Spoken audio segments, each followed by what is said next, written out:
se rencontrer par la méditation, c'est apprendre ou réapprendre à devenir amis. Méditer, c'est aussi s'offrir des angles de perception autres que les angles de perception qu'on a dans le monde. Quand vous plantez les mérites mondains, c'est juste un arbre qui fleurit. Tandis que si vous plantez des mérites de pratique, c'est toute une forêt.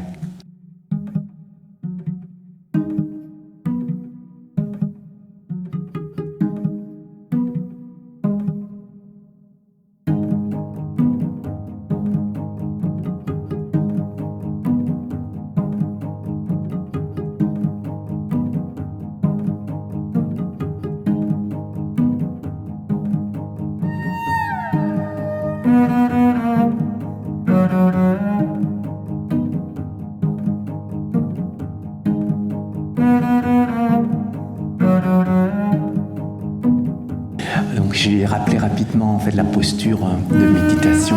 Donc c'est celle que vous voyez en fait derrière moi du Bouddha. Donc c'est ce qu'on appelle la posture du Vajra, en maintenant la colonne vertébrale, le cou et la tête dans le même prolongement, sans forcer. C'est une posture qui est naturelle de base. L'assise se fait donc soit sur un coussin, soit sur les tabourets, selon votre souplesse. Vous pouvez être en tailleur, demi-tailleur ou en Vajra, comme le Bouddha. La main droite sur la main gauche, donc avec les pouces donc, qui se touchent à peine. C'est juste un petit contact. Donc, des fois, on utilise la tension des pouces pour identifier si on est trop relâché ou si on est trop tendu. Quand vous êtes beaucoup tendu, eh bien les pouces se pressent. Il y a une pression entre les pouces. Quand vous êtes trop détendu, eh bien les pouces vont petit à petit avoir un espace entre elles. Donc ça veut dire que vous détendez trop. Donc il faudra réajuster votre énergie intérieure pour maintenir la posture.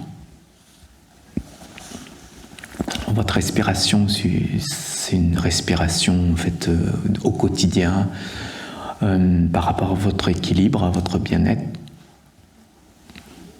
Donc c'est cette respiration qu'il faut adopter.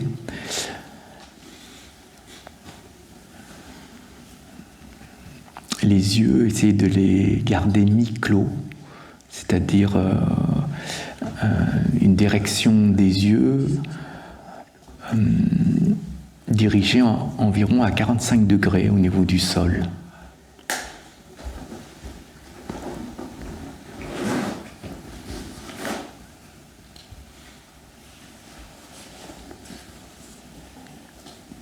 Donc le reste du corps, essayez de vous détendre. C'est-à-dire les autres zones de votre corps, eh bien regardez si il faut détendre ces zones-là.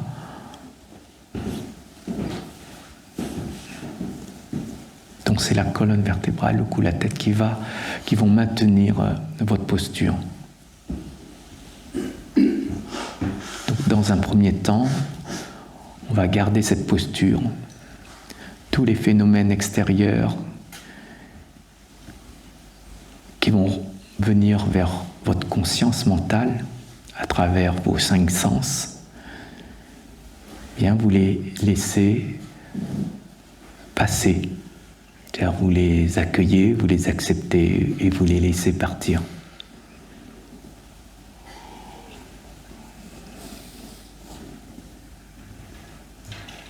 Tous les phénomènes intérieurs, donc vos pensées, vos réflexions, vos idées, vos sensations agréables, désagréables, bien vous allez les laisser passer aussi.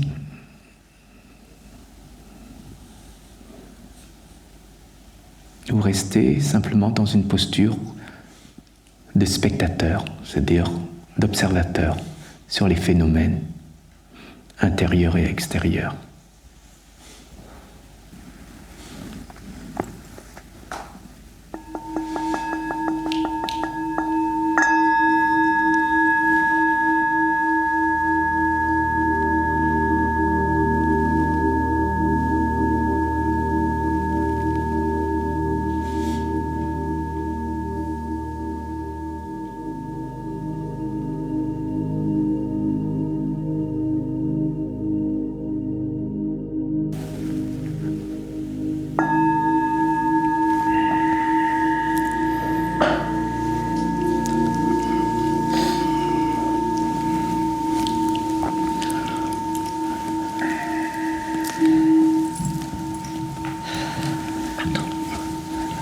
pouvez sortir de la posture. Vous avez senti que c'était un peu long? Ou non? C'était un peu long? Effectivement, c'était un peu long. Alors, on peut faire des sessions courtes de 10 minutes. Alors, 5 minutes si on n'arrive pas, mais à un moment donné, il faut avancer un petit peu. Alors, quand on fait des choses courtes, on ne voit pas ce qui peut arriver si on faisait des choses un peu plus longues. C'est comme quand vous prenez la voiture. Si vous prenez la voiture et partez de la pagode jusqu'à chez vous, à chaque fois, vous faites ces allers-retours. C'est pas pareil que si vous prenez la voiture et vous allez jusqu'à Paris. Quand vous allez un peu plus loin, donc vous avez plus de choses à voir et plus de conditions à avoir et voir aussi jusqu'où vous pouvez conduire. Et en fin de compte, la méditation, c'est pareil. C'est-à-dire qu'au début, on peut commencer sur des courtes durées. Donc là, on peut voir ce qui se passe. C'est comme si on apprenait à conduire la méditation, entre guillemets. On fait sur des courts trajets. Jusqu'à un moment donné, on connaît bien la route, on sait comment conduire, et donc on va un peu plus loin. Donc c'est en allant plus loin qu'on pourrait rencontrer des obstacles ou d'autres conditions sur la pratique. Et c'est ça qui nous permettra en fait d'avancer et de se découvrir en même temps. Parce que quand on se regarde sur une courte durée et on se regarde sur une longue durée, bien faire la différence entre regarder sur une courte durée ce qui se passe ici, une longue durée ce qui se passe ici, et c'est la même chose qu'on a regardé quand on fait sur une courte durée, ça on n'avancera pas. Par contre, si on fait une longue durée et on regarde autre chose que ce qu'on a pu voir lorsqu'on fait cette courte durée, eh bien ça nous permet de se découvrir, donc de voir autre chose chez nous, et c'est comme ça qu'on avancera dans la pratique. Mais c'est pas. Alors l'objectif, c'est pas aussi de dire je vais tout de suite faire des longues durées dans la posture, sans avoir préparé vraiment le terrain de la pratique. Quand on fait des courtes durées, c'est pour préparer un petit peu, pour voir si vous tenez les choses, si vous apprenez correctement à conduire. Donc c'est important lorsque on médite, lorsqu'on apprend à méditer, de commencer par des courtes durées pendant un certain temps. On dit en moyenne 6 semaines tous les jours, 10 minutes tous les jours, 6 semaines. Vous verrez si déjà vous pouvez tenir le rythme régulier des 6 semaines tous les jours. Voir votre motivation, votre patience, votre persévérance dans la pratique. Et quand vous voyez que ça va à ce niveau, eh bien, vous pourrez aller plus loin, donc avec des durées un peu plus longues, 15 minutes par exemple, voire 20 minutes, 30 minutes. Vous verrez déjà, ça peut être compliqué. Parce qu'au début, vous avez pu vous libérer 10 minutes pour faire des pratiques régulières. Maintenant, vous allez vous libérer 15, voire 30 minutes. 30 minutes, ça veut dire qu'il faut se réveiller 30 minutes avant. D'habitude, vous vous réveillez pour aller au travail à cette heure-là. Maintenant, il faut vous réveiller 30 minutes avant pour pratiquer 30 minutes de méditation. Donc ça devient un peu plus compliqué à gérer le temps. Donc, vous voyez, et trouver un juste milieu à ça, c'est voir parfois les extrêmes. Quand nous méditons, c'est de reconnaître les extrêmes, nos limites, et d'ajuster, grâce à ces extrêmes, d'ajuster une posture, un temps, en fonction de ce qui se passe en vous et autour de vous. C'est pareil quand vous méditez un dimanche matin, c'est pas pareil que si vous méditez un mardi matin, quand vous allez au travail. Alors je ne parle pas des personnes qui sont à la retraite, mais les personnes qui ont une activité, c'est facile à pouvoir gérer. Donc c'est important de pouvoir expérimenter petit à petit la méditation et de ne pas faire une fois par mois, voire une fois lorsqu'on vient ici. C'est pas constructif au niveau de l'évolution de cette pratique. Donc à vous d'ajuster. Alors, il ne faut pas laisser non plus la motivation nous emporter, parce que lorsque nous sommes motivés au début, on fait beaucoup. Puis après, quand on perd un peu de notre motivation, on diminue la régularité et la pratique. Et ça, c'est pas bon non plus. Il faut faire les choses de manière progressive. Alors, peut-être pas tous les jours au début, peut-être 3 ou 4 fois par semaine, sur 7 jours.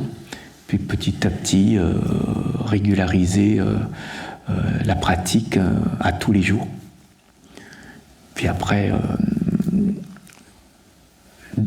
avancer dans la durée. Et puis après, il y a un changement aussi d'objet de méditation. Il n'y a pas que la posture, il y a aussi tout ce qui se révèle ici. Il y a aussi ce changement aussi des choses qui sont désagréables, qu'on pourrait méditer dessus, que ce soit une maladie, une émotion, dont on peut se poser et méditer dessus. Je ne sais pas si vous avez des questions par rapport à ça, ou ça va. Tout le monde est content. Alors, si tout le monde est content, on continue à méditer, donc on va reprendre la posture. Donc cette fois-ci, on va poser notre attention sur notre respiration. Donc vous verrez, c'est une autre expérience. Tout à l'heure, c'est une forme de découverte, de pleine conscience sur les phénomènes extérieurs et intérieurs. Là, on va non pas faire une fixation sur la respiration, on va juste ouvrir notre conscience et grâce à notre attention, on va pouvoir observer la respiration de loin et pas de rester dans le mouvement. C'est-à-dire se poser l'attention sur le mouvement, c'est pas l'objectif. L'objectif, c'est l'attention reste ici et derrière il y a la conscience et l'attention se dirige vers la respiration. C'est votre respiration. D'accord ? Il n'y a pas à compter, il y a juste observer la respiration. L'attention donne la direction, mais l'attention ne se pose pas sur l'objet de méditation. Et la conscience est juste derrière pour observer.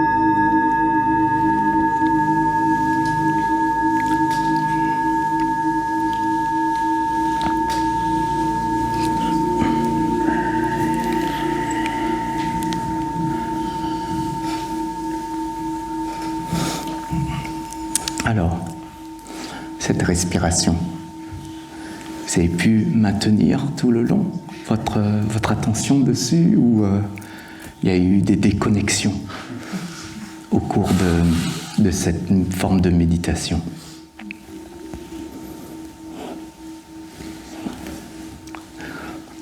Soyez honnête. Est-ce que vous avez pu maintenir l'attention sur la respiration tout le long? Non. Alors, vous savez pourquoi? Pardon? C'est inné? Non, pas la respiration, l'attention. En fait, la respiration, elle sera toujours présente ici, elle sera toujours là, mais c'est l'attention qui doit se diriger, qui doit donner la direction à la conscience. Oui. Or, l'attention, c'est ici. D'accord ?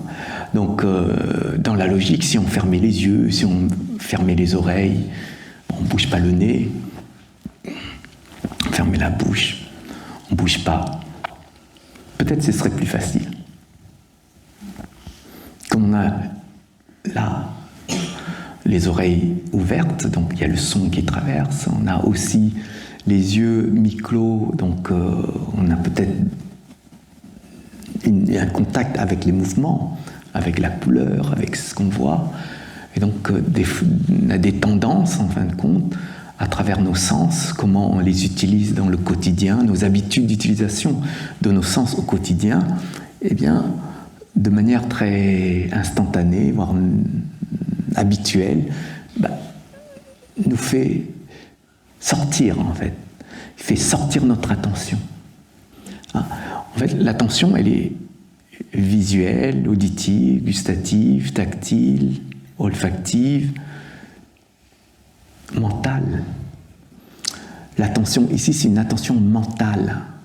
C'est celle qui nous permet, de donner cette direction vers la respiration, puisque c'est intérieur, donc c'est mental. Donc, si notre attention visuelle est utilisée de manière importante dans la vie de tous les jours, ou auditive, donc au moindre petit bruit, l'attention mentale donne place à l'attention auditive. La somnolence, c'est la structure énergétique qu'on développe.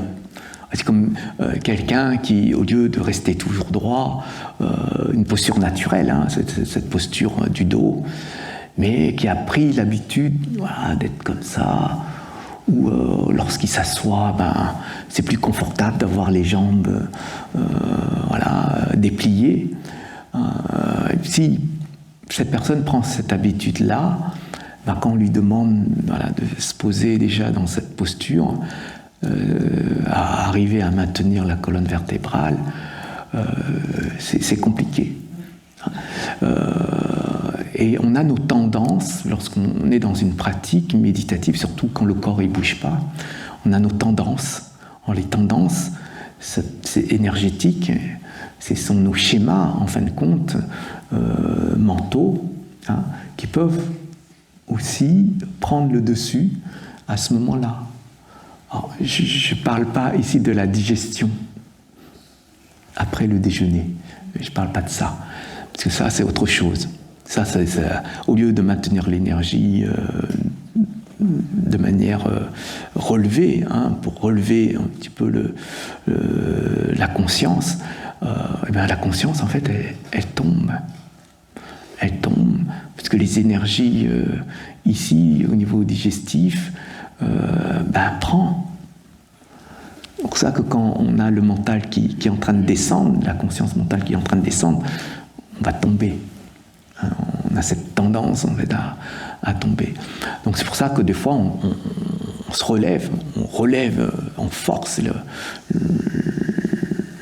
relevé, en fait, des énergies pour maintenir la conscience un peu plus haute. Et souvent, les tendances de paresse, de dire je remets ça plus tard, ces tendances-là sont des tendances, en fait, qui va construire derrière ces schémas de paresse, au niveau de l'état de paresse. Et en fin de compte, on a envie de rien faire, des fois. Quand c'est dimanche, on a envie de rester chez soi. Pourtant, dimanche, c'est un jour comme un autre. Mais comme on a fait une fixation sur le jour dimanche, eh bien, on ne fait rien. J'ai pas envie de sortir. Il fait mauvais. Oui, on donne des raisons, en fin de compte, pour rester. En fait, les raisons, est-ce qu'elles sont valables ? Forcément non, elles ne sont pas valables. C'est pas parce qu'il fait gris qu'on doit être paresseux. On n'a plus cette envie. Le temps, il n'a rien à voir avec nos états. Et c'est ça qui est important. C'est pour ça que quand nous méditons, on peut s'endormir, on peut voir nos tendances, en fin de compte, dans cette posture, parce qu'on ne fait rien. Donc on laisse nos schémas mentaux s'animer. Parce que le corps, il ne peut plus s'animer, il est dans une posture déjà, figée. Mais rester à la maison, ça ne veut pas dire qu'on ne fait rien. Non. Au contraire, on peut rester à la maison et faire des choses très, très, très importantes pour soi et les autres. Ce que j'ai dit, c'est on donne des raisons pour ne pas sortir. On donne des raisons. On en voit. Je veux dire, des fois, on se comporte comme ça aussi. On dit, je préfère rester là, il y a une pratique, il y a des choses à faire. Ben, on ne fait pas et on se donne des raisons pour rester, ou des raisons pour ne pas pratiquer, par exemple. Et ça, c'est nos tendances. On peut bien entendu rester à la maison, faire des choses intéressantes, évidemment. On peut méditer, on peut s'occuper de nos enfants, on peut faire le ménage, on peut faire des choses qui sont très positives, évidemment. Mais je parle les moments, il y a des situations où on a ces tendances-là qui nous rattrapent. Et donc c'est ces tendances-là qu'il faut surveiller. Et surtout quand on est dans une pratique où ça nous permet d'évoluer. En sachant que cette pratique nous fait évoluer, eh bien, on a cette responsabilité de mettre en place et d'instaurer cette pratique-là. Et ce n'est pas quelque chose qu'on fera ponctuellement. Par exemple, les repas, quand vous prenez des repas par jour, c'est régulier. Vous mangez régulièrement, vous buvez régulièrement. C'est pas dire je me force à. Parfois, la pratique qu'on a, nous, c'est se forcer. C'est pas naturel. Et c'est ça qu'il faut surveiller. Mais on peut se donner des raisons à soi-même pour se rassurer en fin de compte, parce qu'il fait mauvais, il pleut, il fait froid, ou je vais être en retard, donc j'y vais pas. Et des fois on se dit aussi, je vais être en retard, j'y vais pas parce que je vais perturber les gens, quand je vais monter ici, je vais perturber. Ça, ce sont des raisons qu'on se donne, mais en fin de compte, il faut se dire la vérité. J'ai pas envie d'y aller. Tout simplement. Et c'est ça, en fin de compte, qui doit nous permettre de se réveiller sur nos postures, sur ce qui se passe chez nous. Quand nous méditons, c'est pour préparer le terrain, pour qu'on puisse observer le moment où on va dire ça, où on pense de cette manière. Donc, c'est comme si toute la semaine, pour ceux qui travaillent, vous pouvez vous réveiller tôt le matin et aller au travail. Pourquoi est-ce que vous changez vos habitudes le week-end ? C'est juste pour se donner la raison, je dois rattraper le sommeil que j'ai perdu en semaine. Mais vous pouvez rattraper un sommeil. Qu'est-ce que ça veut dire, rattraper un sommeil ? C'est-à-dire qu'il court plus vite que vous. On ne rattrape pas. Ça, c'est pour se rassurer en se disant j'ai dormi 8 heures, après j'ai dormi 6 heures, donc il y a 2 heures en rab que je dois récupérer, et donc je dois récupérer le week-end. Mais si vous le récupérez, il faut récupérer à ce moment-là. Le week-end, c'est le présent. Vous avez perdu 2 heures de sommeil, c'est le passé. Vous ne pouvez pas mettre le passé au présent pour donner 2 heures au présent, au passé. Enfin, c'est pas logique. Combler un manque du passé en construisant le présent. Et c'est ça qu'il faut se rendre compte. Et je pense que quand nous méditons, on a de plus en plus cette conscience de pouvoir se permettre se permettre de réajuster les choses ici, au niveau de nos perceptions. Et ça va nous aider. C'est pour ça qu'il faut changer de posture méditative, des fois, dans le sens où l'attention, eh bien, n'existe plus. C'est ce qu'on appelle la pleine conscience. Il n'y a plus de direction. Quand il n'y a pas l'attention, toutes les consciences sont ouvertes. Hein. On va permettre les choses d'arriver. Mais quand vous utilisez l'attention, c'est comme si vous bloquez des ouvertures et vous allez diriger votre conscience dans cette direction. Et quand vous dirigez cette conscience dans cette direction, tout ce qui est dit, des fois vous n'entendez même pas. Hein? Quand vous marchez, des fois vous ne voyez pas devant vous, parce que l'attention est ailleurs. Elle n'est pas dans cette pleine conscience, elle n'est pas présente devant vous. Donc quand vous méditez, il faut méditer sur la pleine conscience, c'est-à-dire ne pas fermer les consciences, laisser les consciences ouvertes, sans rien faire. Et vous accueillez, vous acceptez, vous laissez les choses partir. Ça va vous aider à mettre en place, pendant des moments compliqués dans votre vie, difficiles à gérer, cette pleine conscience vous aide. Vous aide à traverser, vous aide à lâcher. Hein? Et donc, vous ne serez pas perturbé par ces moments-là. C'est la pleine conscience. Tandis que l'attention vous permettra vraiment de voir les choses. À ce moment-là, il faut voir les choses, parce que ce que vous voyez, c'est une vision qui est juste pour pouvoir comprendre. Et c'est grâce à cette attention. C'est pour ça qu'il faut développer l'attention de manière juste et la pleine conscience pour laisser traverser. Ce qui n'est pas utile, en fin de compte. Donc vous apprenez à lâcher. Oui. On peut méditer quand on a cette sensation de somnolence. On médite sur la somnolence chez nous. Et vous savez que les paupières sont lourdes, etc.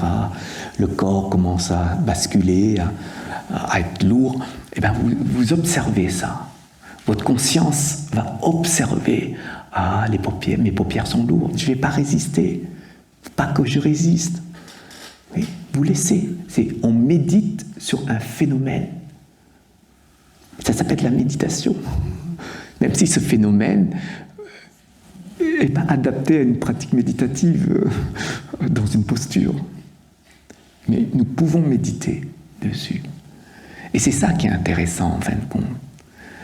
C'est que ce qu'on considère négatif pour une pratique se transforme en une pratique. Et comme une personne qui est méchante contre vous, qui est toujours là à contrer tout ce que vous faites, tout ce que vous dites, c'est négatif. De votre perception, c'est négatif, cette personne elle est négative. Eh bien, vous transformez cette situation, cette condition en une pratique pour vous. Et donc ça veut dire que votre conscience ou votre attention va se diriger sous un autre angle, sous une autre direction.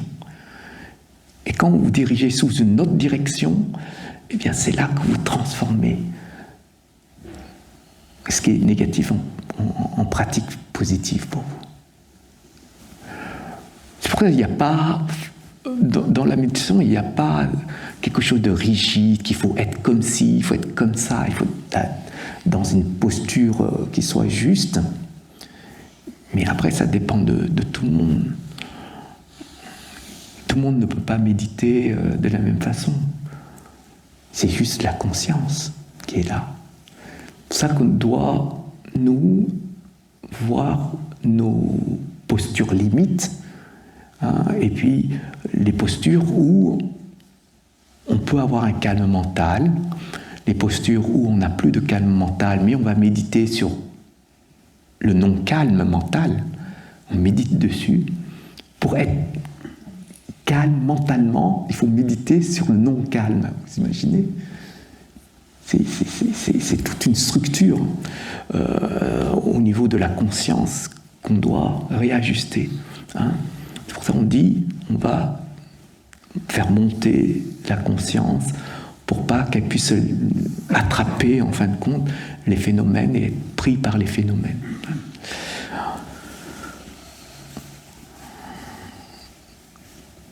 Je ne sais pas si vous avez compris ce que je voulais dire par là.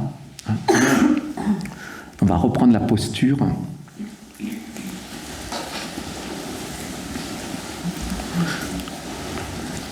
Et là, vous méditez sur vos sensations. Méditer sur les sensations, c'est pas poser la conscience ou l'attention sur les sensations que agréables. Même les sensations désagréables, dans le sens où vous avez des sensations de petites douleurs ou de fourmis parfois, des sensations du corps qui peuvent arriver dans votre posture. Donc vous allez juste poser l'attention dessus et après une autre sensation vous appelle, vous allez diriger votre attention dessus, etc. sans réagir, sans vous poser de questions, vraiment accueillir, accepter et laisser ces sensations vivre, tout simplement. Hein.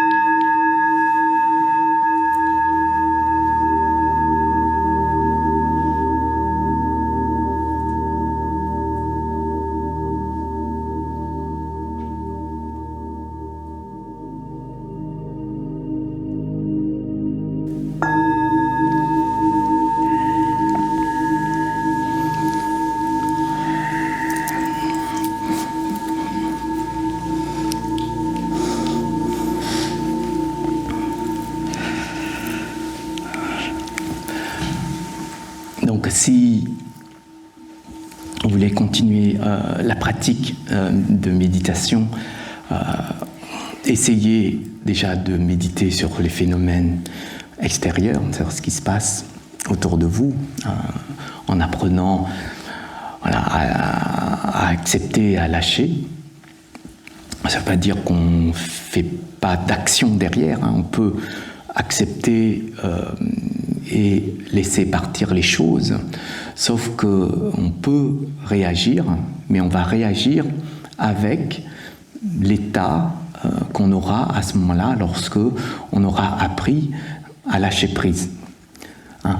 Donc ça, c'est dans un premier temps, ça va nous permettre à appliquer cette forme de méditation dans notre quotidien, puisque des choses qui arrivent tous les jours, et pas forcément des choses qui soient en accord avec nous, hein, des choses qui sont vraiment en désaccord, en conflit même des fois avec nous-mêmes. Donc si on n'apprend pas à voir, à reconnaître ça et à lâcher, eh bien on va maintenir ça en nous et puis on va rentrer en conflit. Et ça, ce sont des réactions qui ne sont pas forcément bénéfiques pour nous et pour les autres. C'est souvent les émotions qui s'élèvent. Donc il faut reconnaître ça et développer cette forme de méditation en pleine conscience pour laisser les choses nous traverser et pouvoir comprendre clairement ce qui se passe et de réagir de manière adaptée à ce moment-là. D'accord ? Donc ça, sont des postures méditatives qu'on peut apprendre dans cette posture assise, à laisser la pleine conscience, évidemment. Quand on parle de pleine conscience, il n'y a pas besoin à être focalisé sur une situation précise ou un problème qu'on a eu ou une difficulté qu'on a vécue. On n'a pas besoin de tout ça. La pleine conscience ne se développe pas lorsqu'on construit des situations et lorsqu'on médite sur ces situations. La pleine conscience, elle est juste là. Elle n'est pas en lien ou conditionné par des phénomènes. La pleine conscience, c'est juste laisser, quel que soit le type de phénomène, arriver. Donc quand vous pratiquez la pleine conscience, il n'y a pas à fabriquer quelque chose et puis être en pleine conscience dessus. C'est pour ça que quand on médite, ce n'est pas pour trouver une solution à un problème ou réfléchir à des solutions pour répondre à un problème. C'est juste accueillir ce qui se passe à ce moment-là, extérieurement et intérieurement. C'est pour ça qu'on peut méditer ici en groupe, mais on peut aussi méditer à l'extérieur. Par exemple, quand il fait froid, c'est un phénomène. Quand il y a du bruit autour de vous, vous pouvez méditer. C'est un autre phénomène. La pleine conscience, elle est juste là pour ouvrir la conscience et accueillir ce qui arrive. Donc on n'utilise pas le mental pour fabriquer la pleine conscience ou conditionner à la pleine conscience. Donc ça, c'est dans un premier temps, si on veut vraiment apprendre à lâcher prise sur l'environnement, sur ce qui se passe autour de nous. Mais après, vous pouvez méditer sur les sensations, c'est-à-dire au niveau du corps déjà, au niveau des postures, au niveau des douleurs. Quand vous êtes malade, par exemple, vous avez peut-être des douleurs. On est en période de grippe, là. Vous pouvez méditer, quand vous êtes malade, sur votre corps, sur les sensations du corps face à la maladie. Et pareil, vous n'allez rien en faire. Alors, tout à l'heure, je vous ai parlé de méditation sur les sensations.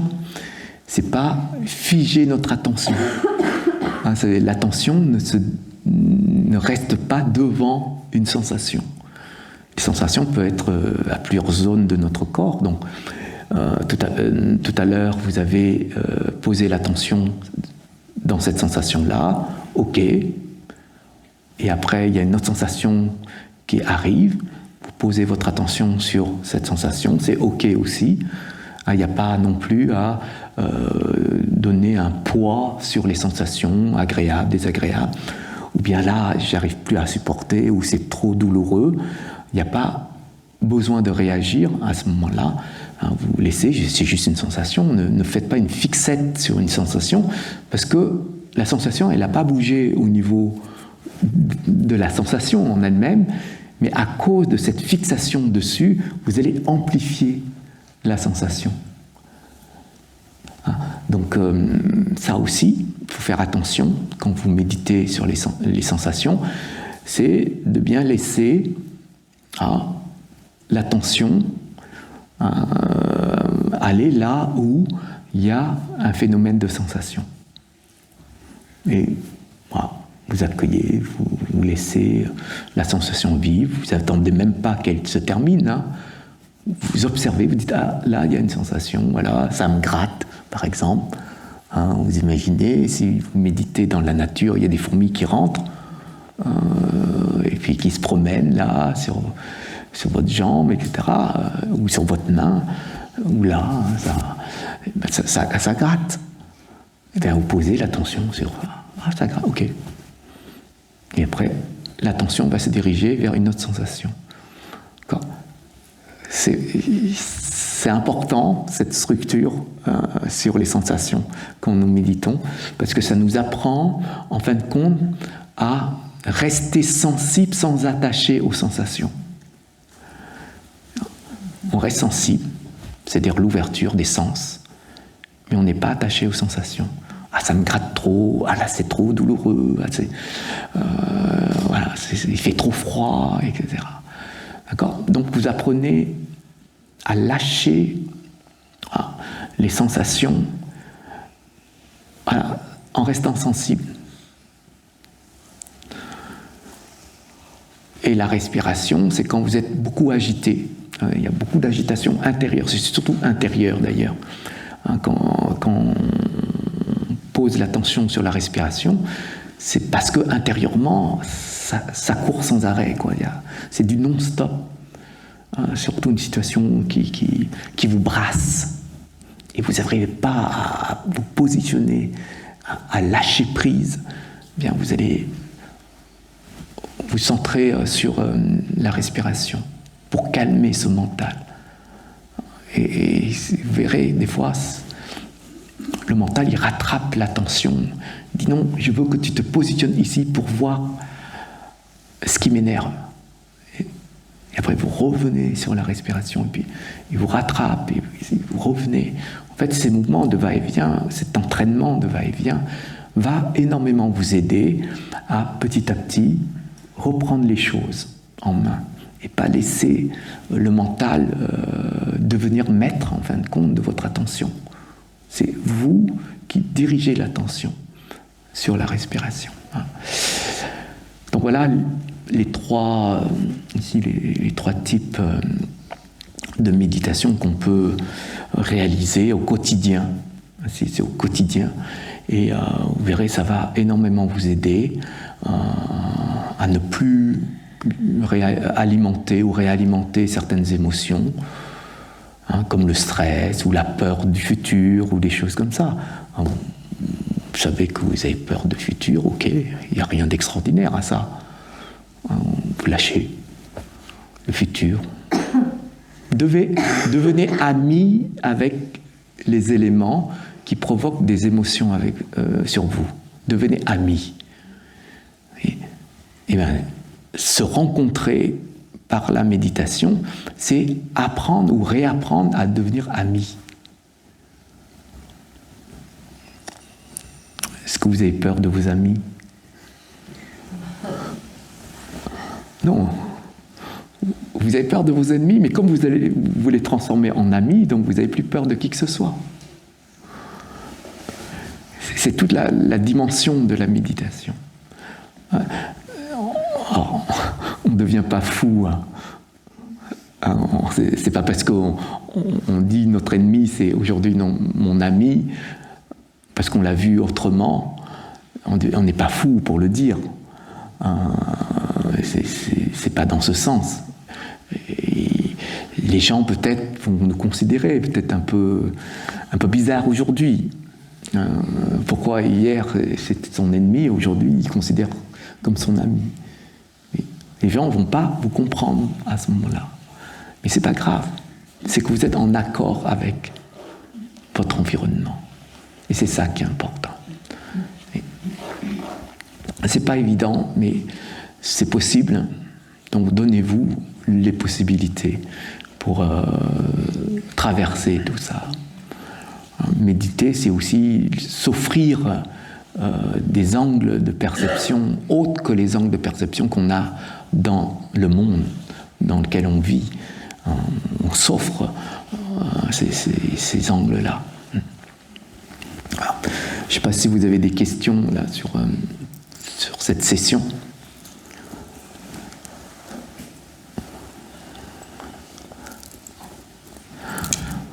Très bien. Alors, dans la pratique, si vous êtes là, on dit que vous avez de bonnes conditions pour être là. Si vous êtes connecté à la méditation, on dira aussi que vous avez un bon karma. Alors, si on changeait de bon karma, on dira que vous avez d'excellents mérites. C'est que vous avez les mérites qu'il faut pour être là, pour méditer, pour peut-être avoir une ouverture de réflexion et de compréhension sur ça. Et dans le bouddhisme, on est très lié à cette logique, en fin de compte, de bon karma ou de mauvais karma. C'est dans ce sens-là que le bouddhisme, en fait, est basé. Tout l'enseignement du Bouddha, dans n'importe quel enseignement, il y a cette loi de causalité, il y a la loi du karma dedans. Et dans cette loi du karma, eh bien, il y a des personnes qui ont de bonnes conditions, d'autres personnes qui ont de mauvaises conditions. Et les bonnes conditions ou les mauvaises conditions, c'est les mérites ou les dettes. Voilà. un jour, vous avez des mérites. Bon, vous avez tout ce que vous voulez, une bonne relation avec les autres, une bonne position au niveau professionnel, un bon état de santé extérieur, physique, en même temps psychologique, bonne santé. Donc on appelle ça des mérites. Sauf que quand vous utilisez vos mérites, à un moment donné, il n'y en a plus. Et quand il n'y en a plus, qu'est-ce qu'il faut faire? Il faut replanter les mérites, à nouveau. D'ailleurs, vous allez grainer. Or, une personne qui graine les mérites sans arrêt, il a dit « je travaille tout le temps ». Vous avez des mérites qui peuvent vous donner beaucoup plus encore, et d'autres mérites qui vous donnent beaucoup moins. Donc ça dépend comment et quel type de mérite vous allez utiliser. Or, dans le bouddhisme, pour cheminer sur une pratique ou sur une compréhension ou un état bénéfique de calme intérieur ou de bien-être intérieur, il faut conditionner des mérites. Alors, pour conditionner les mérites, il faut faire des actions, pas en bourse. Hein. C'est des actions pour les autres. Si on fait une action pour nous, il n'y a pas de mérite. Si on fait une action pour les autres, ça génère des mérites. D'accord? C'est-à-dire qu'il faut utiliser pour les autres, ça veut dire qu'il faudra utiliser des qualités en lien avec les autres. C'est-à-dire la compassion, la bienveillance, l'amour, le respect, la générosité. D'ailleurs, c'est la qualité première dans le bouddhisme, la générosité. Quand vous voulez aider quelqu'un, c'est vous allez donner de votre temps, de votre énergie, de votre matériel pour aider les autres. Donc, il y a cette phase de générosité. Mais on voit bien que si, en retour, vous avez des fruits par rapport à ces graines de mérite, si vous les récupérez et que vous les utilisez pour vous, forcément, le temps que vous utilisez ces mérites, eh bien, c'est le temps que vous ne pouvez pas utiliser pour aider les autres. Celui qui a, par exemple, qui a beaucoup d'argent, s'il l'utilise pour lui, il ne va pas prendre cet argent pour l'utiliser pour les autres, c'est logique. Donc, comprenez à ce moment-là que pour générer les mérites, il faut forcément, à un moment donné, se tourner vers les autres. Obligatoirement. Le problème, c'est que si on a des mérites et que on a l'ego derrière, eh bien, on va les utiliser que pour nous. Pour ça, il y a beaucoup de monde, beaucoup de personnes qui utilisent ce qu'ils gagnent, ils l'utilisent pour eux. Est-ce que c'est logique, ça? Est-ce que quand vous allez au travail, travailler, vous touchez un salaire, vous touchez de l'argent, est-ce que c'est logique de prendre cet argent et de l'utiliser pour vous? Un peu quand même. Un peu quand même. Oh, je parle pour vous, pas pour votre maison. Ah, le loyer, etc., ça c'est autre chose. Mais je parle pour vous, pour votre propre état, pour vous. Bah, la majorité des personnes disent oui, c'est logique. Il y en a d'autres qui vont dire peut-être 30% pour moi, 40%, je ne sais pas, pour mon loyer, il peut le reste pour les êtres. On peut découper, hein, vous voyez, 100% de salaire, vous découpez, et puis peut-être une partie pour le futur, parce qu'on ne sait jamais ce qui va se passer. Ah, il y en a qui prévoient comme ça. Donc, évidemment, si vous prenez tous les mérites que vous avez et que vous donnez tout aux autres, il faut être hyper fort à ce moment-là pour dire, même sans rien, je suis heureux. Donc, il faut quand même une réflexion par rapport à ça. Donc, quand on dit généreux, si vous regardez clairement, On peut être généreux, mais pas sur tous les niveaux. Hein, si je vous disais, vous avez une famille, donnez votre mari. Votre épouse, ça va être compliqué. Alors, sauf si vous êtes en instance de divorce, je donne mon mari sans problème. Donc, quand vous êtes attaché à des éléments dans votre vie, c'est compliqué de donner. Hein? Souvent, quand on donne, c'est des éléments qu'on n'a pas vraiment besoin. On n'a pas besoin de telle chemise, telle basket ou telle chose. Donc on peut donner une table, par exemple. On achète une nouvelle table, on ne sait pas où mettre l'ancienne table, elle prend de la place, donc on va donner. Mais ce n'est pas parce qu'on est généreux, c'est parce qu'on veut se débarrasser de la table. Ça prend trop de place. On pourrait la vendre. On pourrait aussi la vendre, mais ça, c'est pas donné. C'est pas donné. C'est du business à ce moment-là. Donc, on pourrait vendre quelque chose dont on n'a plus besoin et ensuite donner cet argent on pourrait aussi. À quelqu'un on pourrait qui en aussi. a besoin. Tout à fait, on pourrait aussi. Mais l'idée de départ, c'est pas de donner de l'argent, ça prend trop de place. L'idée de départ. Comme ça prend trop de place, il faut chercher un moyen pour libérer de la place. Oui. Peut-être que le résultat est bénéfique pour les aides parce qu'on a pu vendre et on a pu donner cet argent à une association ou je ne sais pas. Mais l'idée, la source des départs, elle n'est déjà pas dans le bon sens. Donc c'est pour ça qu'il faut faire attention.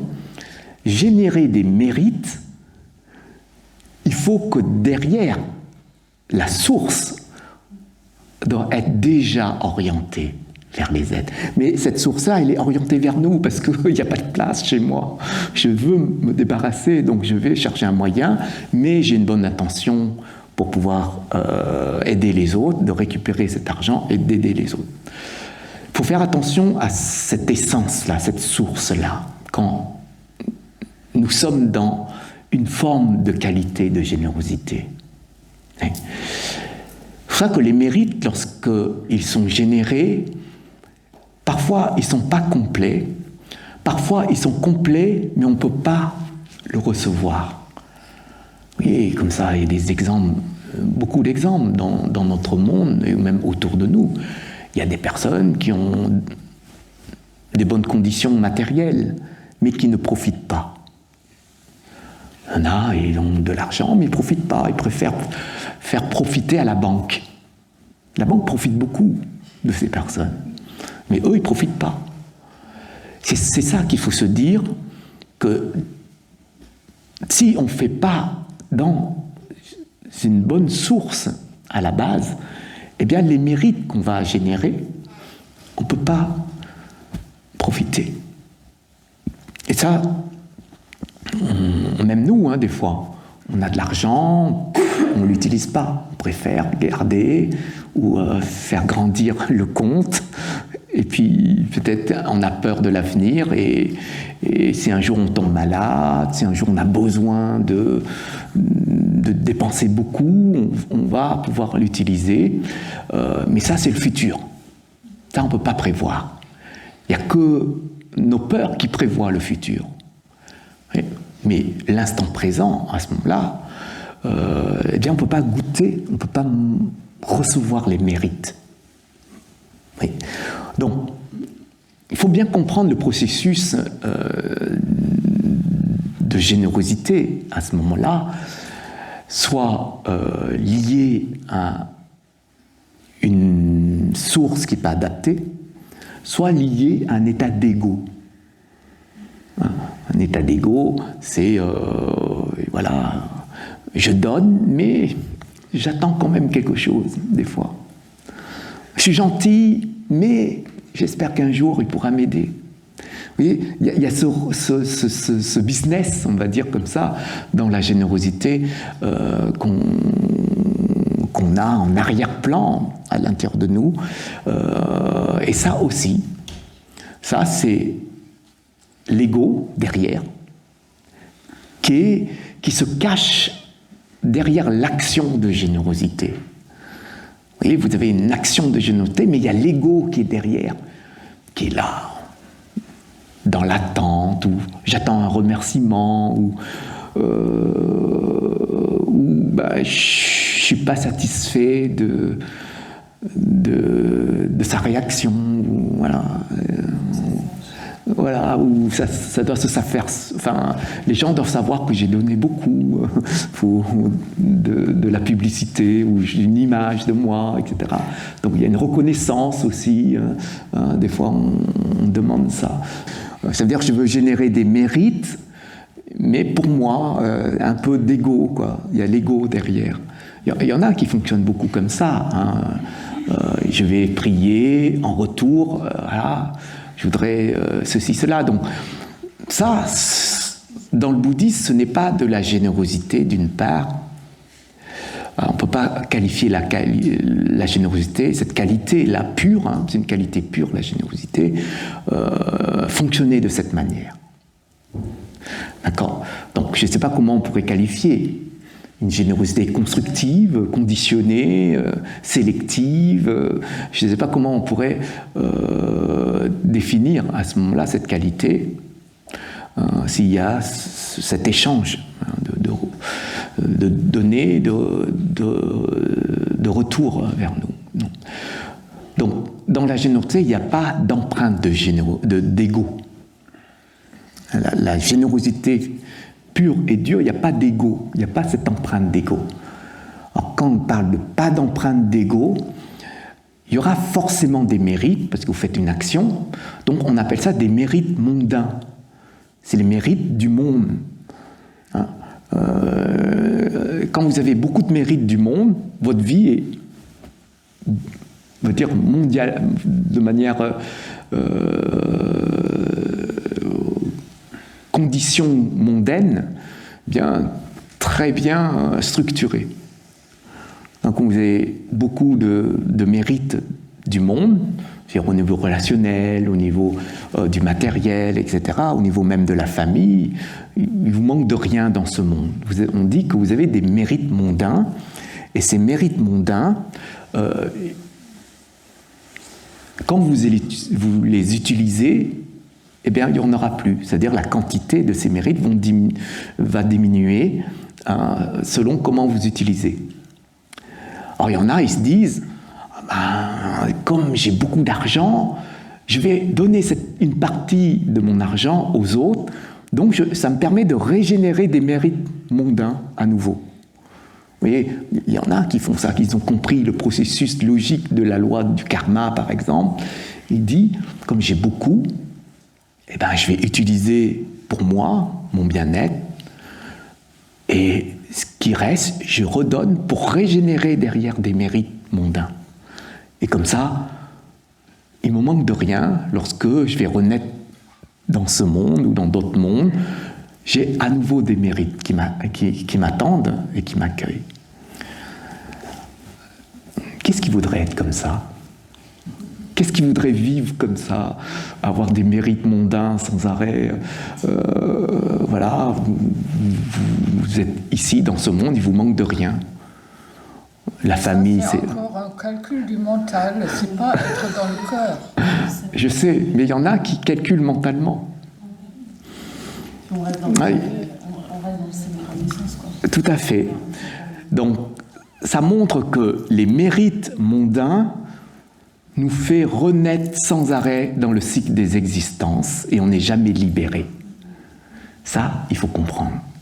Et Vincent, oui. Si tu donnes beaucoup à tes enfants, mais dans le but qu'ils soient heureux, est-ce que c'est considéré comme égoïste parce que toi, par ton ego, tu veux qu'ils soient heureux ou c'est toi qui es heureux. C'est un mérite pur et...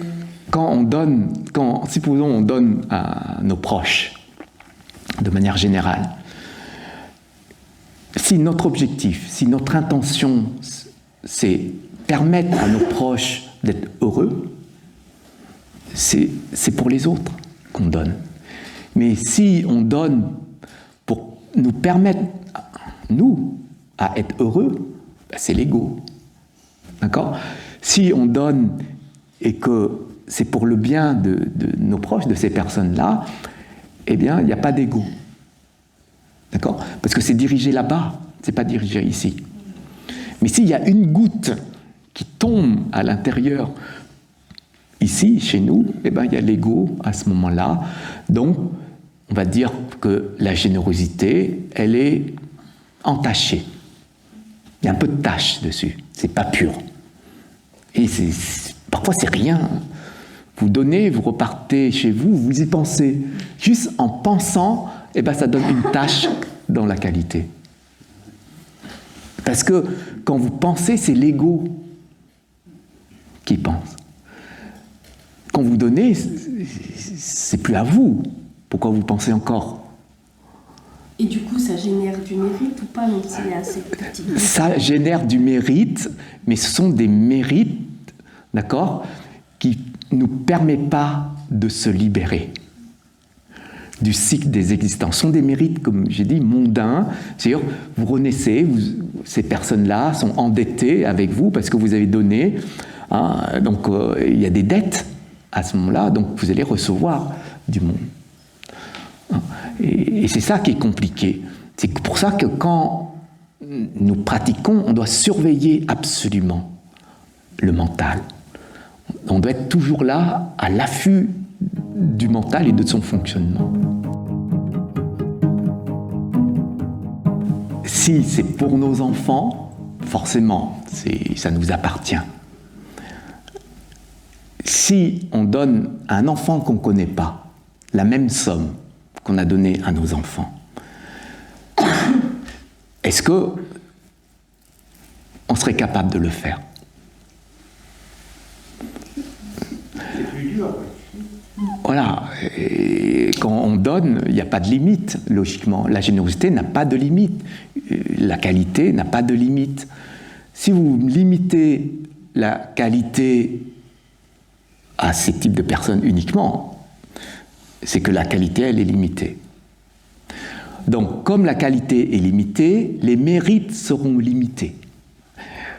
Au niveau du karma, hein, quelqu'un qui a besoin, c'est quelqu'un qui reste en souffrance.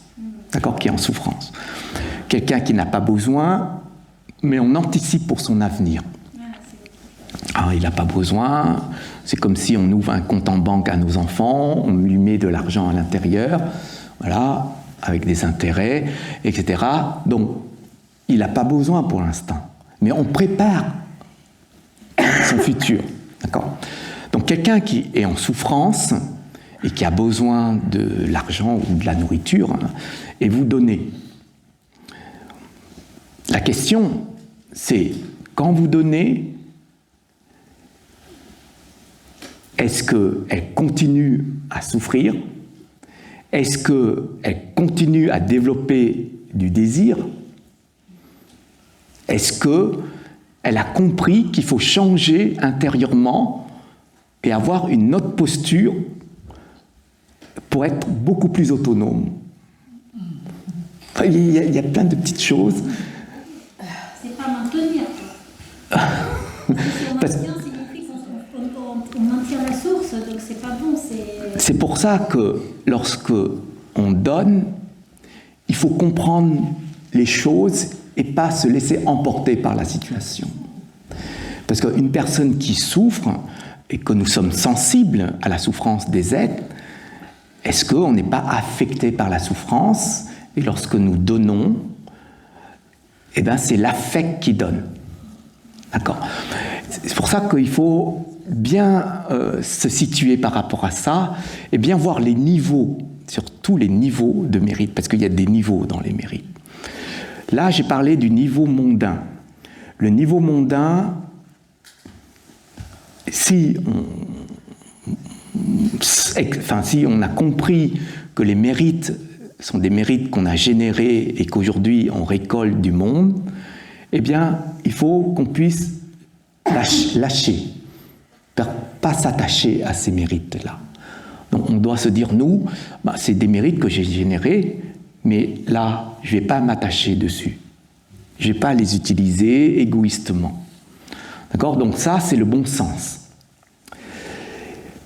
Dans le bon sens, eh bien, ça nous conditionne à rester dans un état de sérénité. Ça veut dire que vous avez les mérites, vous trouvez logique.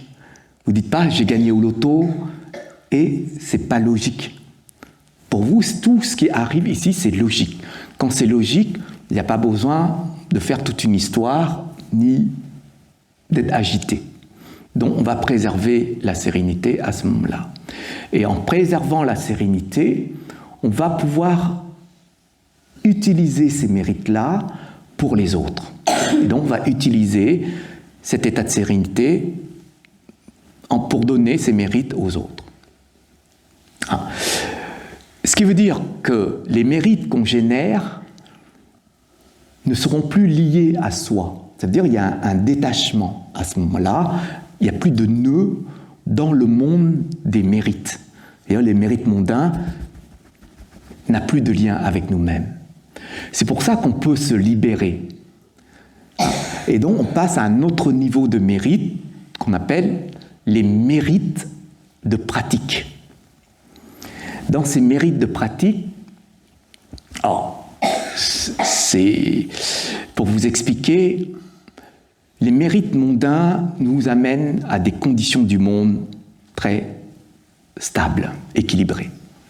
Les mérites de pratique nous aident à nous libérer du cycle des existences. Et les mérites de pratique, c'est comme si, je prends un exemple, c'est comme si par exemple, tu as une connaissance, d'accord, tu connais, tu vas me donner, et en retour, je vais te donner une autre connaissance. Est-ce que cette connaissance va disparaître? Non, elle reste. Mais si par exemple, tu me donnes un billet de 100 €, d'accord? Non, tu n'as plus le billet, comme tu es en souffrance, je te redonne 100 €.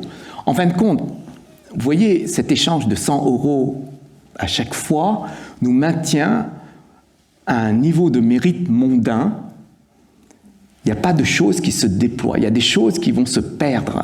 Les mérites mondains, ce sont des mérites qui se perdent avec le temps. Tandis que les mérites de pratique, ce sont des choses qui se déploient. Et ça ne se perd pas. C'est pour ça que quand on entend, par exemple, une connaissance, un savoir ou un enseignement, ça reste. Quand on partira d'ici, ça reste aussi, parce que c'est ancré. Une qualité, c'est ancré. Et une qualité, ça ne se perd pas, sauf si vous mettez des couches pour cacher la qualité. Là, vous ne pouvez plus voir la qualité. Mais elle est toujours ancrée en vous.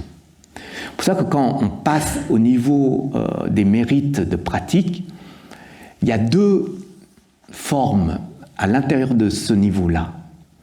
Il y a la forme intérieure et la forme extérieure. La forme intérieure, c'est que ces mérites de pratique, je vais utiliser que pour moi. Je vais m'éveiller. Ça veut dire que j'ai les mérites, dans le sens où j'arrive en fait à me calmer, à pratiquer correctement la méditation, à voir les choses clairement, à avoir la sagesse, et je me libère du cycle des existences. Donc ça, ce sont les mérites qu'on appelle de pratique intérieure. Les mérites de pratique extérieure, c'est aider les êtres à s'éveiller. Je ne suis pas éveillé, je comprends comment on peut s'éveiller, mais je vais aller aider les êtres à s'éveiller. Et ça, ce sont des mérites de pratique extérieure. C'est-à-dire, on aide les êtres à pratiquer vers l'éveil. Est-ce que vous voyez la différence entre les deux? C'est pour ça que quand le Bouddha avait expliqué ces deux niveaux de mérite, mondain et de pratique, et en même temps les deux niveaux, les deux types de mérite de pratique, Eh bien, il a juste dit, celui qui a les mérites mondains, son karma va dans une seule direction, tandis que celui qui a les mérites de pratique, ça va dans toutes les directions. Est-ce que vous avez compris ça?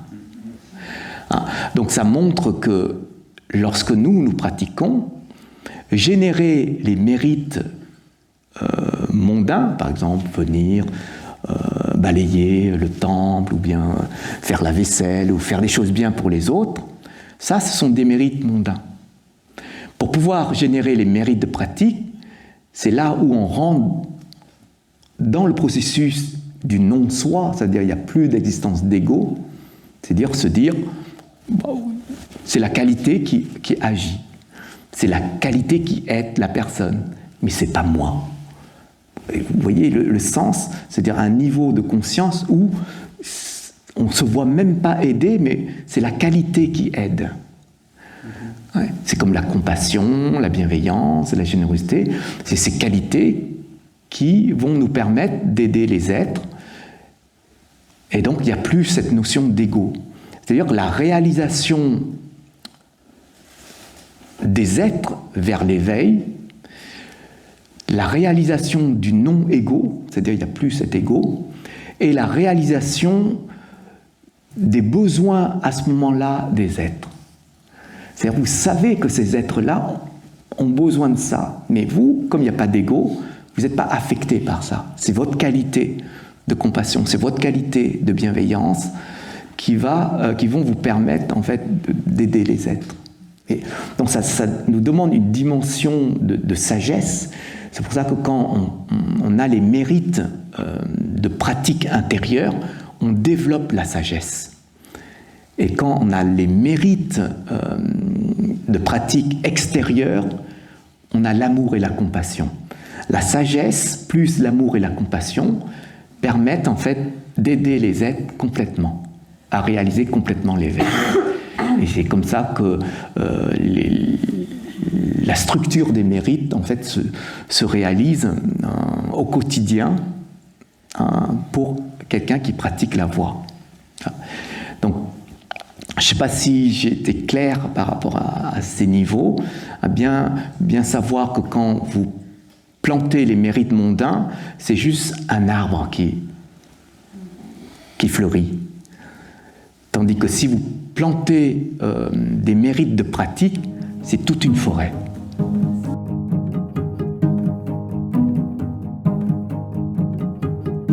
Aujourd'hui, vous vivez en France avec un toit, avec des repas par jour, 3 repas par jour, avec des conditions qui vous permettent d'avoir un confort de vie.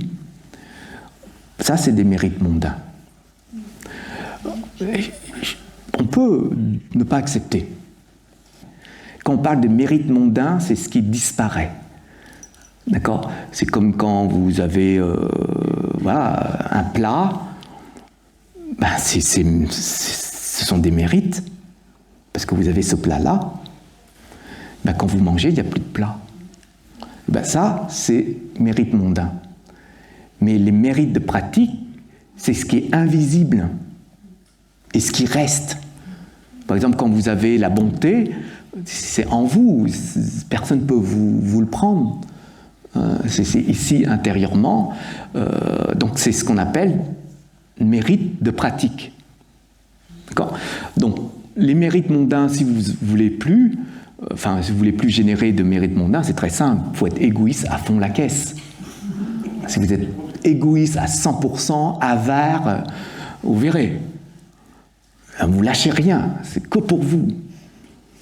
Si vous ne voulez pas de mérite du monde, c'est que vous rentrez dans cette case-là de pauvreté dans le monde, je parle physique.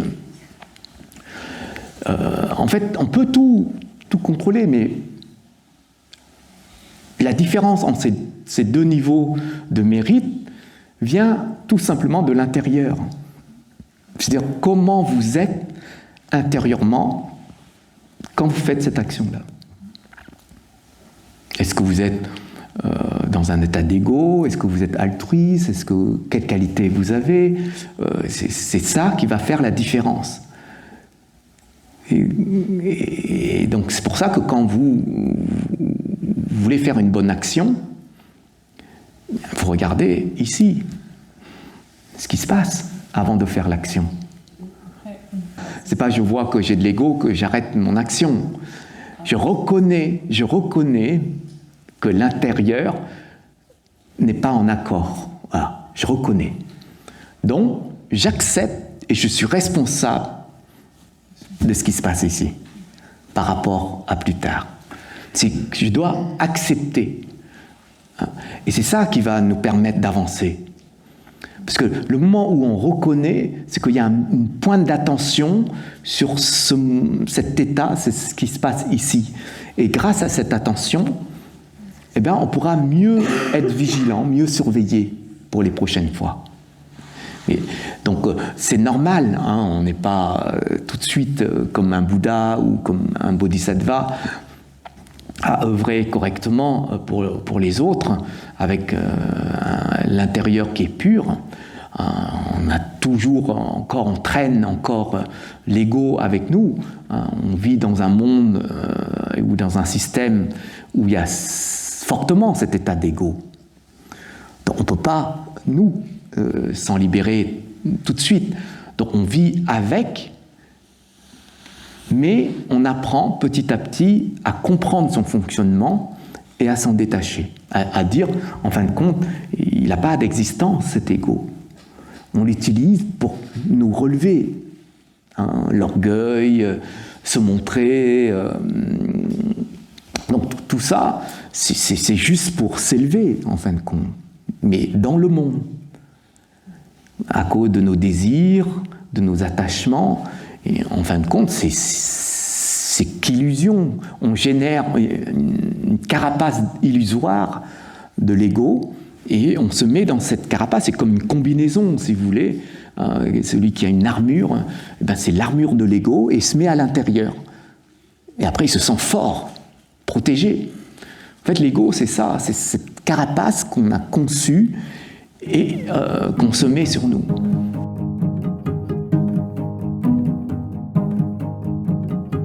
Quand vous faites une action et c'est parti instantanément, il faut regarder s'il n'y a pas, est-ce qu'il y a les qualités qui agissent derrière. Est-ce que c'est le cœur qui fait qu'on agit parce qu'il faut agir. C'est-à-dire il y a des qualités qui sont là avec nous et qui nous poussent en fin de compte, qui utilisent ce corps pour agir. Ou bien on le fait inconsciemment. C'est-à-dire qu'il n'y a pas la qualité derrière, mais il y a un schéma en fait, qui est arrivé, un schéma habituel qui est arrivé et qui projette devant nous, et donc on va suivre ce schéma. Donc il y a différentes manières à ce moment-là au niveau de la source. Donc il faut voir, il faut identifier à ce moment-là. C'est pour ça qu'on dit toujours, il faut le faire en conscience. C'est la meilleure façon d'identifier qu'est-ce qui se passe ici et la manière, parce que être généreux, c'est une qualité intérieure, mais après il y a la manière. Quand vous êtes généreux, comment vous donnez aux autres?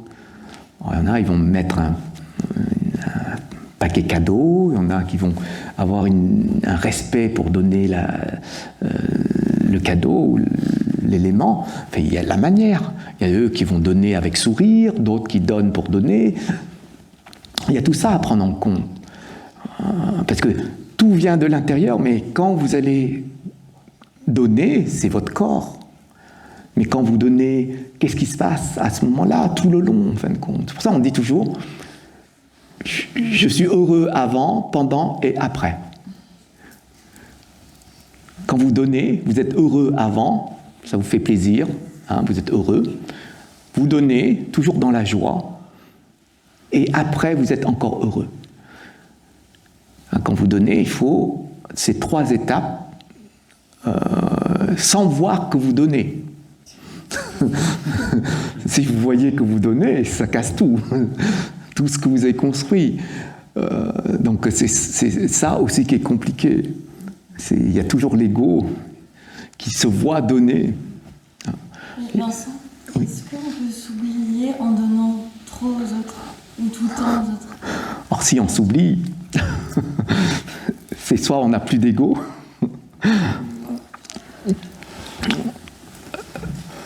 soit on s'est sacrifié en quelque sorte. Je veux dire, quand on donne, c'est pour que là-bas et ici, on soit bien. Si on donne et qu'on sait qu'on n'est pas bien, qu'on a tout donné, hein, j'ai un repas, j'ai faim, et je vois que la personne en face, elle a faim, soit je me dis, je supporte, je peux supporter de ne pas manger aujourd'hui, je donne tout, mais je suis heureux de le donner. Mais si derrière, je donne et puis il y a une retenue intérieure, peut-être que j'aurais dû faire 50-50 à ce moment-là, là, c'est pas bon. Donc il faut, avant de donner, il faut savoir ce qu'on a besoin pour notre équilibre. Et peut-être que ce qu'on va donner ne peut pas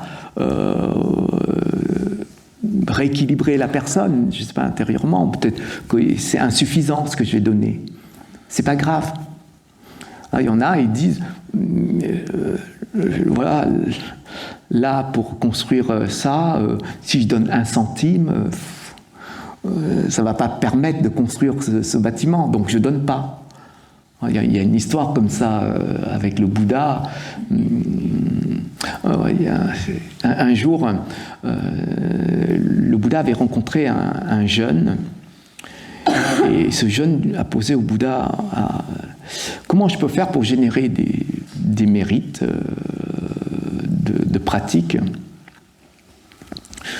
Et le Bouddha, il a dit, on pourrait générer des mérites en récupérant de l'argent pour construire, pour faire des offrandes aux disciples, donc les disciples du Bouddha. Et donc il est parti dans son village, il a pris son argent à lui déjà personnellement, et il frappe à la porte de toutes les maisons de ce village, et il a demandé à chacun de donner quelque chose. Ceux qui peuvent, ceux qui ne peuvent pas, donner quelque chose comme objectif, voilà, de faire des offrandes aux disciples du Bouddha. Et à un moment donné, il frappait à la porte et rencontrait une personne très riche, mais sauf elle est avare, voilà, il faut garder pour elle son argent.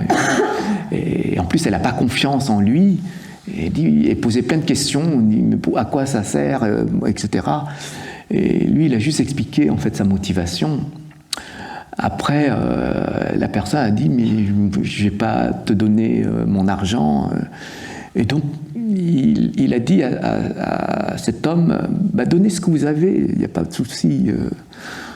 Il a pris dans un tiroir, en fait, 20 petits pois. C'est des petits pois, comme ça. Et il a donné les petits pois à ce jeune homme. Et dans sa tête, il n'a pas confiance en ce jeune homme. Donc cet homme a dit à un de ses voisins de le suivre. Si vraiment il fait une bonne action, faire une offrande au moine. Donc il n'a pas confiance. Et donc il a demandé à cette personne de suivre ce jeune homme. Et donc le jeune homme, lui, il a toujours cette intention, cette motivation. Donc il a compté le nombre de moines et puis il a fait cuire donc les petits pois et il a donné un petit pois à chaque moine. Bon, il y en a 20, il a donné 20 petits pois. Bon, c'est rien, hein, c'est rien. Et là, celui qui l'a suivi, il a reconnu qu'il a tenu parole, le jeune, hein, par sa motivation. Et donc il est revenu dire à cet homme, il a bien fait les choses, il a bien offert, en plus il a offert vos petits pois pour chaque moine, etc.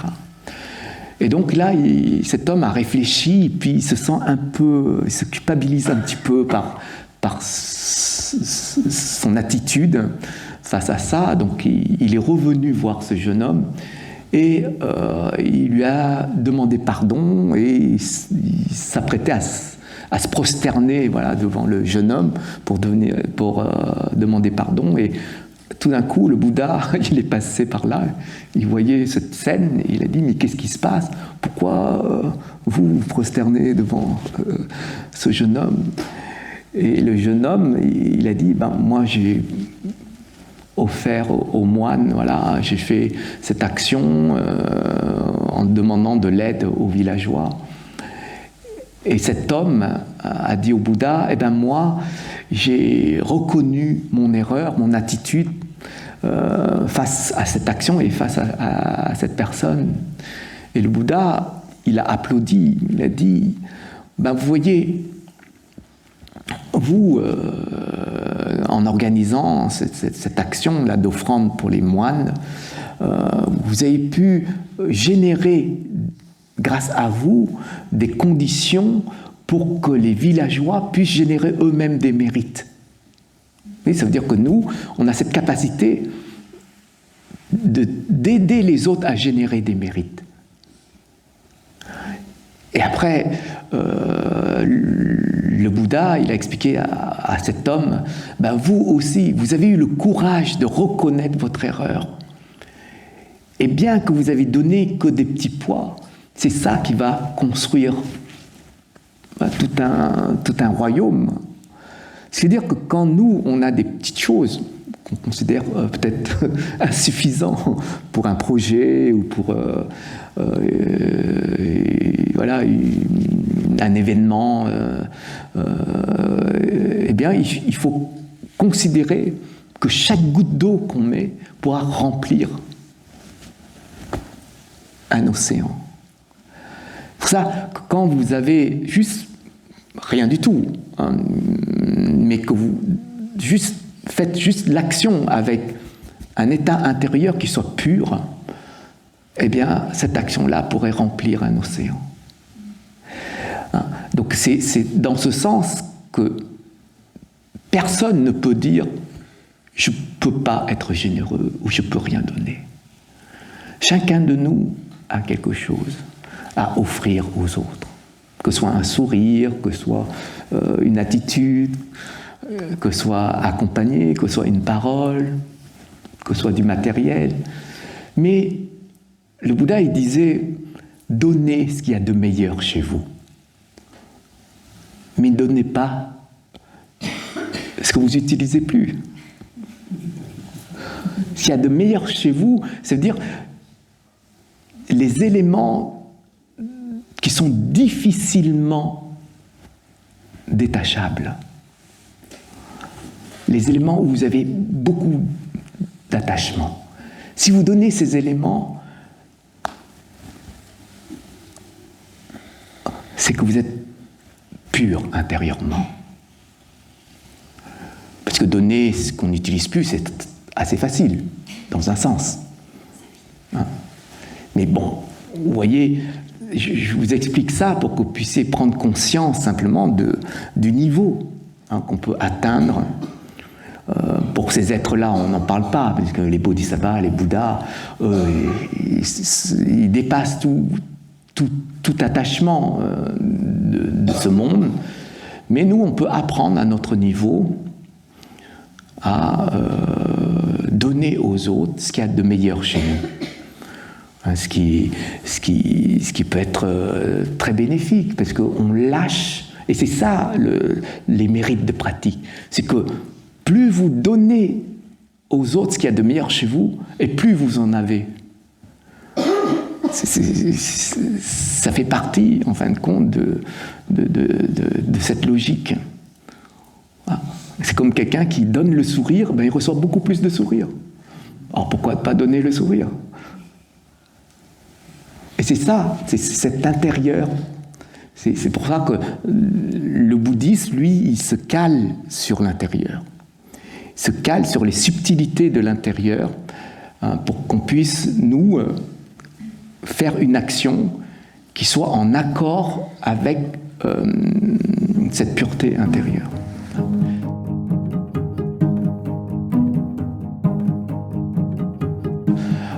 Lorsqu'on est dans une pauvreté matérielle, Les gens qui vivent dans cette pauvreté matérielle, comme ils n'ont rien, et ben ils pratiquent l'intérieur, tout simplement. Quand nous avons beaucoup de choses, ben on pratique l'extérieur. Quelqu'un qui n'a rien, il n'a pas de téléphone, il n'a rien, ben son temps il passe à quoi? Il va méditer, il va se regarder, il va voir ce qui est bien, ce qui n'est pas bien, il peut discerner les choses, il peut analyser, donc ce sont des personnes qui peuvent avancer très très vite intérieurement. Parce qu'ils n'ont rien. Le passe-temps, ils n'ont pas. Parce que pour les loisirs, il faut de l'argent, ils n'ont pas d'argent. Donc on ne va pas voyager, et ils sont là, toujours dans la même zone, les mêmes conditions de vie. Si eux, ils ont une bonne éducation par rapport à ces qualités, c'est-à-dire que le bouddhisme s'est intégré dans l'éducation en fait, de la famille, eh bien, ils comprennent. Et c'est ça qui doit nous faire réfléchir aussi à notre niveau, dans ce type de société, notre comportement vis-à-vis du matériel. On devrait être plus heureux que ces personnes-là. Matériellement, on a plus, donc on devrait être plus heureux.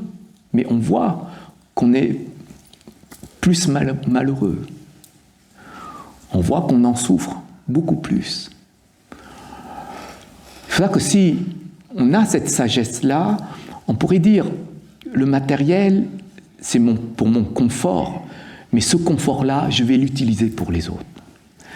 Parce que si j'utilise ce confort pour moi, je vais brûler tout ça. Donc si j'utilise ce confort pour les autres, voilà, je suis en bonne santé, j'ai ce qu'il faut, ben je vais utiliser ça pour les autres. Oui. Donc ça renverse. Ça veut dire qu'on utilise intelligemment le matériel, c'est-à-dire on l'utilise avec sagesse, le matériel. Et ça va nous aider à transformer notre intérieur. Et je pense qu'on a plein d'exemples, on voyage dans des pays pauvres, on a des exemples comme ça, où l'hospitalité, les gens nous accueillent, il y a un partage de nourriture. Il n'y a que nous qui diront à ce moment-là, « Oh, mais c'est pas le même plat que je mange chez moi. » Et qui peut se repousser par rapport à ce qu'on nous offre. Et parfois, on peut être comme ça, parce que on peut être dégoûté de ce partage. C'est, voilà, l'hygiène, les conditions de vie là-bas. Mais eux, ils vivent dans le sourire, souvent. Et on voit, ceux qui sont partis en Inde, on voit le sourire des enfants qui n'ont rien, que ce soit dans les écoles, ils s'assoient par terre.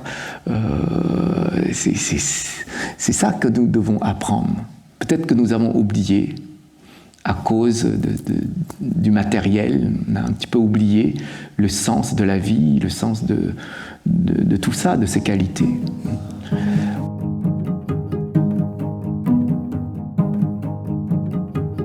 Au début, si on ne comprend pas les mérites de pratique, on va développer les mérites du monde. Mais il faut qu'on puisse comprendre que ces mérites du monde, on doit les utiliser pour notre pratique. Les mérites du monde nous permettent d'avoir de bonnes conditions pour vivre, et ces bonnes conditions pour vivre nous permettent tout simplement d'aller aider les autres. Parce que si nous sommes malades, si on n'a rien, si on est toujours en souffrance matérielle par exemple, ben on ne peut pas aider les autres. En fait, il y a des niveaux, mais il ne faut pas qu'on soit prisonnier des mérites du monde. Le problème, c'est que souvent, nous sommes prisonniers de ces mérites-là. On en veut plus à cause de nos désirs. On a, mais on en veut encore. On est prisonnier de ça. Donc, il faut être vigilant par rapport à ça. Quand on a compris, eh bien, on va continuer à générer les mérites mondains à travers nos actions, pour les autres. Mais derrière, eh bien, on va se surveiller. On fait surveiller nos intentions, nos états, nos qualités, pour que nos actions puissent être en accord avec ce qui se passe là, correctement. Et c'est là où on va générer ces mérites de pratique. Et plus on génère des mérites de pratique, plus les choses se déploient. Comme je vous ai dit, on ne perd pas les mérites de pratique, c'est impossible. De vie en vie, on les récupère et on les réutilise. C'est comme un enseignement, c'est comme une qualité, vous allez réutiliser. Donc, à force de faire comme ça, vous verrez que la sagesse arrive. Elle arrive, c'est parce que vous avez compris qu'il faut garder une pureté ici. Et plus il y a la sagesse, plus vos actions se réajustent avec cette sagesse-là. Donc les actions deviennent de plus en plus pures. Parce que derrière, il y a les qualités pures. Donc c'est dans ce sens-là que l'amour et la compassion, vous allez les retrouver de manière pure. Et quand vous êtes lancé dans la sagesse, l'amour et la compassion, bien vous êtes sur la voie du bodhisattva et donc d'un Bouddha. Donc tout ça, ça se met en place très très logiquement. Mais avant tout, il ne faut pas se laisser emporter par un manque de mérite. C'est-à-dire, si on a des dettes karmiques, il faut régler ça avant. Mais régler les dettes karmiques, ça ne veut pas dire je ne fais pas de bonnes actions. Je valide les dettes karmiques, mais je vais faire des bonnes actions pour générer derrière des mérites du monde. Pour que quand j'ai plus les dettes karmiques, eh bien, j'ai les fruits de ces mérites-là du monde que je peux après utiliser pour les autres. Et c'est un processus qui est très logique à ça. Donc il faut bien faire cette différence entre les bonnes actions avec ce qui se passe chez vous ici. Il faut bien distinguer ça.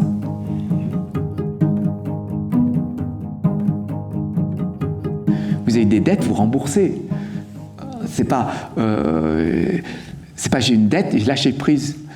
Non, on accepte qu'on a des dettes. Ça, c'est juste une étape. Après, on rembourse. La personne on doit de l'argent à la personne. On accepte qu'on a des dettes avec cette personne. Mais après, on rembourse. Alors, ça veut dire on sort de l'argent, puis on va rembourser, c'est pareil. C'est tant qu'on n'a pas remboursé et qu'on accepte juste les dettes, c'est comme celui qui a volé de l'argent, il sait qu'il a des dettes avec la personne qui l'a volé, mais il est toujours en train de fuir sans arrêt. Il ne rembourse pas. Tant qu'on ne rembourse pas, le karma, les dettes karmiques, en fait, nous suivent de vie en vie. Et comme il y a des intérêts derrière, c'est plus les mêmes dettes. Et ça se déploie. Une graine, c'est plein de fruits. Donc, si vous avez une graine de dette, ça porte plein de fruits.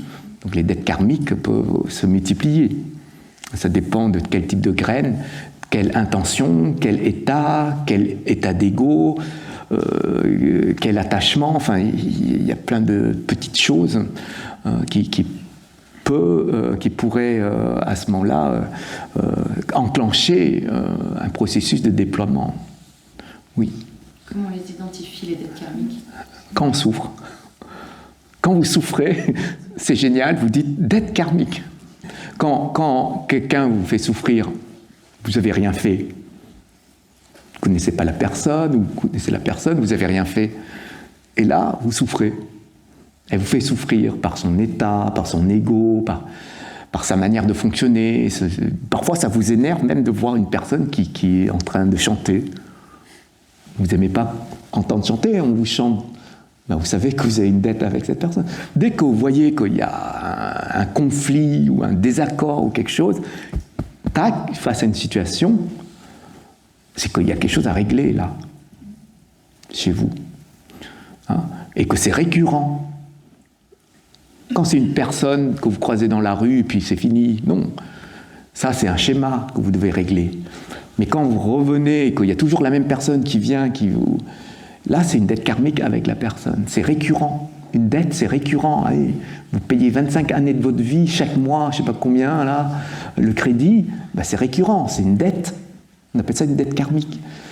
Mais si c'est une fois, c'est juste un schéma qui est là chez vous, là vous réglez.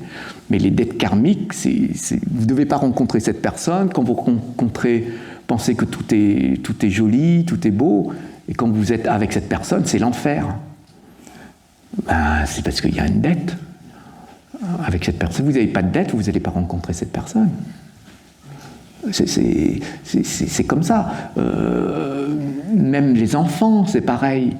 Les enfants, c'est soit l'inverse, soit c'est les enfants qui ont des dettes vis-à-vis des parents, soit l'inverse. Et pour ça, les parents, ils en souffrent des fois, et des fois, les enfants en souffrent. C'est dur de le dire, parce que c'est des êtres qu'on aime, etc. Mais on voit qu'on les aime quand ils sont petits, tout mignons. Quand ils grandissent, c'est le rebelle. Voilà. Je pense qu'il faut voir tout le long, en fin de compte. Donc, c'est comme si on vous dit, vos dettes karmiques démarrent à tel âge de cette personne. Et à tel âge, commencez à payer. Mais vous ne comprenez pas qu'est-ce qui se passe à ce moment-là. Donc c'est comme ça qu'on voit, on dit, il ne s'est pas manifesté à sa naissance, et des fois il y a à la naissance, des fois il y a des êtres qui, à la naissance, demandent aux parents de rembourser. Pour ça, les parents, des fois, ils s'en souffrent à la naissance d'un être, et les parents doivent rembourser. Rembourser ici, c'est pas matériel, des fois c'est matériel. Des fois c'est émotionnel aussi. Des fois, c'est au niveau psychologique aussi. Comment ? Il n'y a rien à faire, en fait. Enfin, c'est juste... Le parent, s'il a compris tout ce processus karmique, il dit c'est OK. Il n'a pas à s'énerver. Voilà, il sait qu'il doit payer. Donc, il va le faire. Mais il va le faire selon ses moyens. Mais il va, même si ça dure longtemps, même si ça dure toute la vie, il reste calme intérieurement. C'est ça la difficulté. C'est que on n'accepte pas parce qu'on est impatient. Et une dette karmique, ça peut durer des vies et des vies, ça peut durer une vie, ça peut durer un instant de vie, un moment de vie. Ça dépend de ce qu'on a généré, les racines qu'on a développées, le niveau de ces racines-là, la grosseur des racines, la force de ces racines. Enfin, ça dépend de plein de choses, comment on a entretenu, qu'est-ce qu'on a donné comme nourriture. Enfin, il y a tout ça à prendre en compte. C'est pour ça tout vient d'ici, il faut surveiller ici, et ça nous permet de ne pas faire n'importe quoi, dire n'importe quoi, faire souffrir les êtres à cause de nos égos, de notre état d'ego, nos désirs, attachements, jalousie.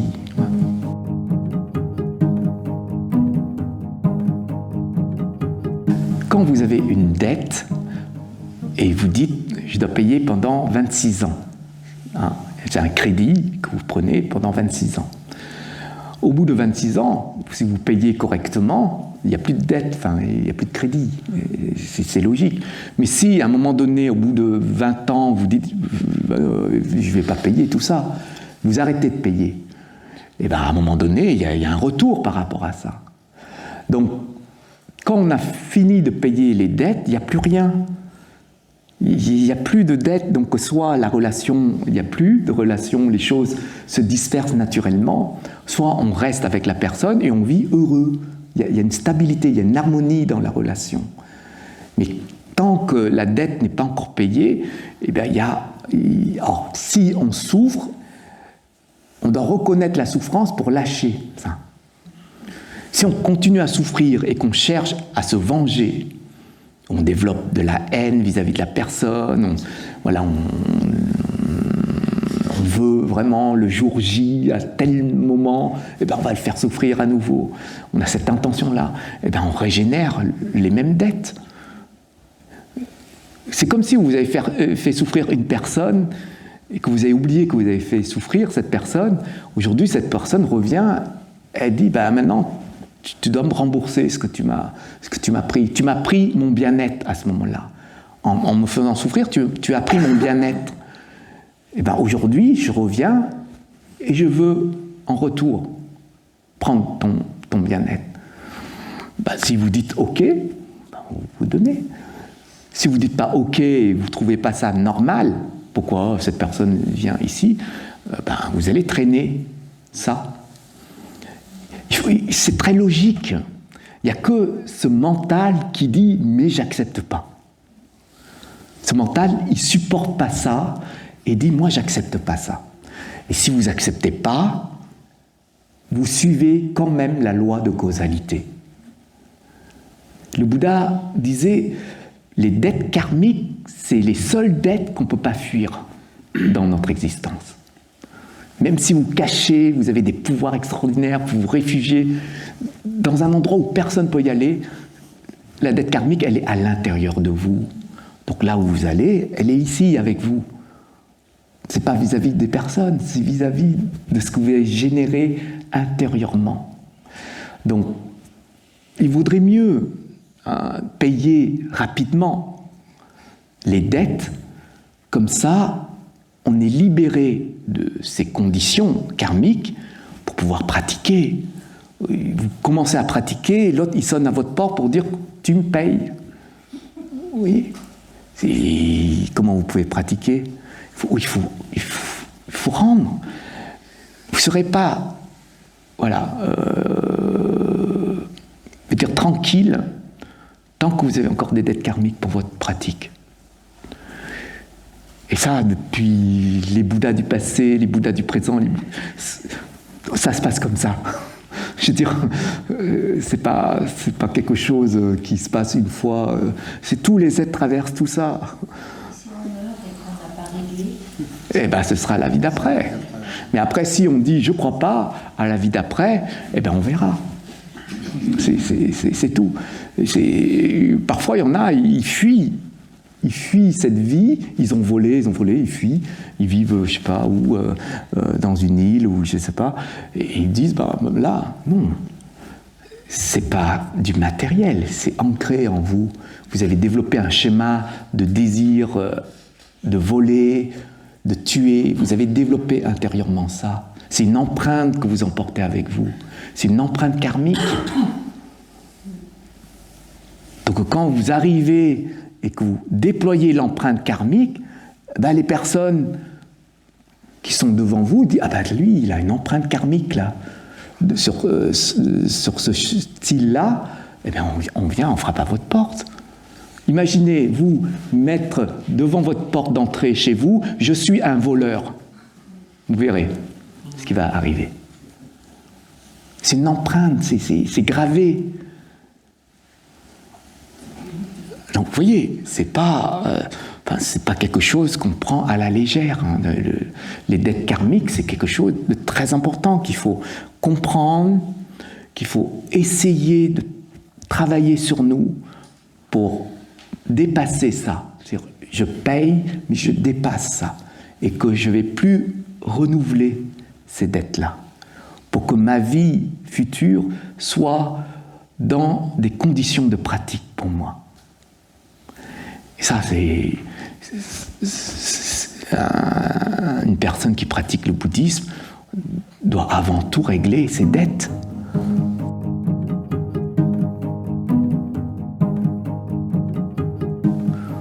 On souffre, ça nous aide à dépasser. Donc c'est une conscience. On pratique sur cette conscience-là. C'est parce qu'on souffre qu'on peut s'éveiller, qu'on peut dépasser.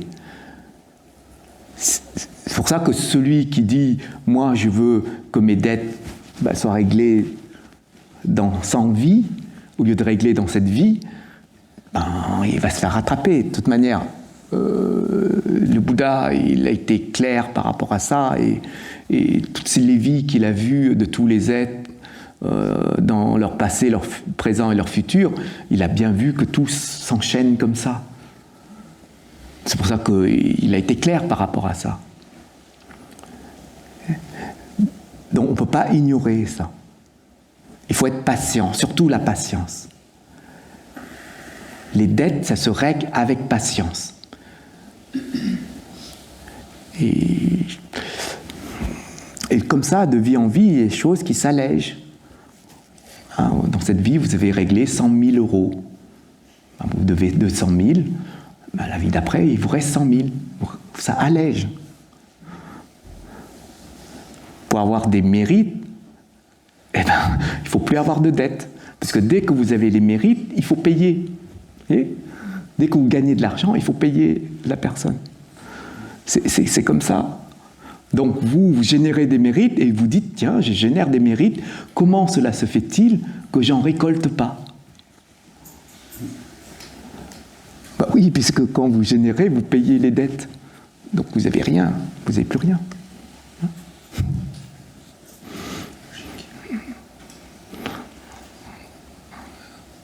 Oh, je ne sais pas si ça bouscule, hein, mais je pense que ce n'est pas les dettes qu'il faut avoir peur.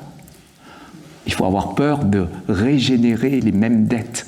C'est ça qu'il faut avoir peur. Les dettes, c'est OK, c'est acté. Il ne faut pas avoir peur des dettes karmiques. Pas avoir peur de souffrir. Il faut juste avoir peur de ne pas générer de la souffrance. C'est les causes. Il faut avoir peur de ça. Voilà.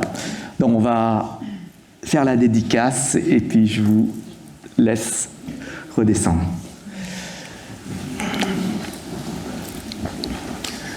Chúng sanh vô biên thệ nguyện độ phiền não vô tăng thệ nguyện đoạn pháp môn vô lượng thệ nguyện học Phật đạo vô thượng thệ nguyện thành. Nguyện đem công đức này hướng về khắp tất cả đệ tử và chúng sanh đều trọn thành Phật đạo. Merci à vous. Merci.